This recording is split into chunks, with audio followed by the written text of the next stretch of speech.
Hello বন্ধুরা, চলো দেখে নেব যে তুমি যার কথা ভেবে এই রিডিংটা দেখছো সে তোমাকে নিয়ে এই মুহূর্তে কি ভাবছে, তার ফিলিংস কি রয়েছে, তার চিন্তাভাবনা কি রয়েছে এই মুহূর্তে তোমাকে নিয়ে।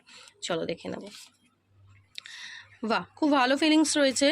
তোমার পার্টনার দেখা যাচ্ছে তোমার কথাই ভাবছে, তোমাকে একটা অফার দেওয়ার কথা ভাবছে অ্যান্ড তোমার কাছে আসতে চায়। ঠিক আছে, যদি নো কন্ট্যাক্ট আছে, যদি সেপারেশনে রয়েছো, তো তোমার পার্টনার তোমার কাছে আসতে চায়, তোমাকে একটা লাভ অফার করতে চায়, দেন তোমার সাথে কিন্তু রিলেশনশিপটা ঠিক করে নিতে চায়। এনার্জি খুব ভালো আছে, দেখো আসতে চাই বললাম, ডেফিনেটলি চ্যারিয়েটের কার্ড বলে দিচ্ছে যে ও কিন্তু ব্যালেন্স করে নিজেকে এগিয়ে নিয়ে আসছে তোমার দিকে, কারণ ও রিলেশনশিপটা ডেফিনেটলি চায়। ঠিক আছে, কারণ তোমাকে ছেড়ে কিন্তু ভালো নেই। হতে পারে ওর রাতের ঘুম হচ্ছে না, একটা নেগেটিভিটি, অ্যাংজাইটি, ডিপ্রেশন, খারাপ লাগা, মুড সুইং এইসবের মধ্যে কিন্তু ও ফেসে রয়েছে। তো ওইখান থেকে ও বেরোতে চাইছে নিজেকে।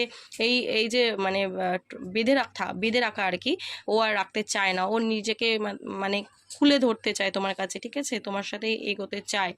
তো হতে পারে তোমাদের মধ্যে ঝগড়া ঝামেলা হয়েছিল, তো সেটাও কিন্তু ও ঠিক করে নিতে চায়, সেই নিয়ে ভাবনা চিন্তাটা ওর রয়েছে। ঠিক আছে, এবং প্রচণ্ড অ্যাটাচমেন্ট ফিল করছে, কিন্তু আমি এখানে দেখতে পাচ্ছি প্রচণ্ড অ্যাটাচমেন্ট ফিল করছে এবং মনের মধ্যে তোমাকেই ধরে রেখেছে। ইমোশন প্রচণ্ড রয়েছে এবং ওর উইশ তুমি। ঠিক আছে, আজকের দিনে ওর তোমাকে পাওয়াই হচ্ছে ওর উইশ, তোমার সাথে রিলেশনশিপটা ঠিক করে নেওয়াই হচ্ছে ওর উইশ।